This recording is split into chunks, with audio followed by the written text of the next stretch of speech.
The Truth of Girls. Hi everyone. Well, we just had a federal election up here in Canada. Harper's out, and we've got Justin Trudeau as our new Prime Minister. I know some of you are going to be like, what's the difference? They're all the same. Yeah, they're all members of the same club, but you know what? I just wanted Harper out so badly that I'm actually happy to see Justin Trudeau. Not to say I think he's going to fix everything, but it can't be worse than Harper. So one of the things I really didn't like about Harper was that he was tough on crime, especially when it came to cannabis. I just don't agree that people should be thrown in jail for having a little baggie of weed on them. There's a lot of coverage of this in the headlines that Justin Trudeau actually is in favor of legalizing cannabis. Actually, there's so much coverage of it in the headlines that if you just looked at those headlines, you might think that he got elected on this platform alone. Vote for Justin Trudeau because he's going to legalize it. Which isn't true, because a lot of people also voted for him because he's very good looking. So I saw this interview here of Justin Trudeau discusses pot with a concerned Steinbach mother, and I have to say I do agree with him on the point which he's making that prohibition just doesn't work. That much is true. As for how much legalizing pot will do to solve problems related to addiction, I don't think in and of itself it's going to solve very much. People who have problems with addiction have a lot of serious problems. Mental health and addiction resources are handled separately, and some people have, overlapping problems. What can they get? They can get 6 weeks of rehab at the most, which is nothing. And rehabs are known to have an extremely high failure rate. So more needs to be done in terms of resources. And the other thing is more integration, I think, of the mental health, addiction, and social support services needs to be integrated better.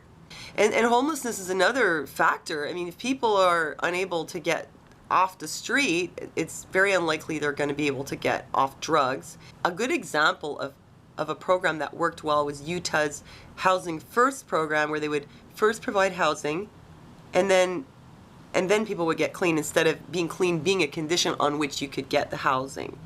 Now, about the legalization, I think it is going to happen. Personally, I really do. At this point, you can actually get a kind of card from the government that says you have a medical reason to use cannabis. You can be approved for this by the government, and they would even supply you your pot. It used to be, up until recently, that you could also have permission to grow your own pot at home, but they changed this about a year or two ago. And what's happening is a shift to licensed growers becoming the suppliers. And so now people are kind of obligated to go through the licensed grower.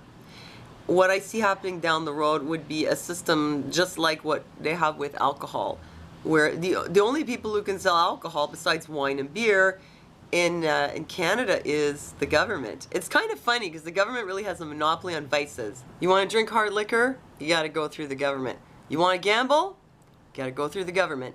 The government is the only one who can be your dealer for alcohol, and soon they'll be the only one who can be your dealer for pot.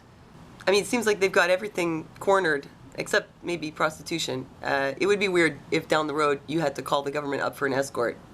So the government makes a lot of money off controlling these things, and I think what's going to happen is it may not necessarily become more accessible.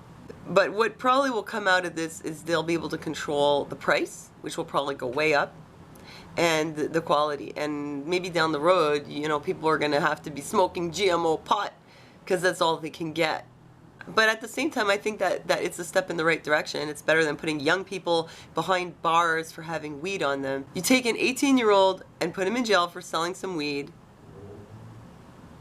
and he comes out on the other side selling heroin. A prison is really a kind of crime school, and they should be doing whatever they can to keep young people out of it. So, things aren't perfect, but I'd say this is a step in the right direction.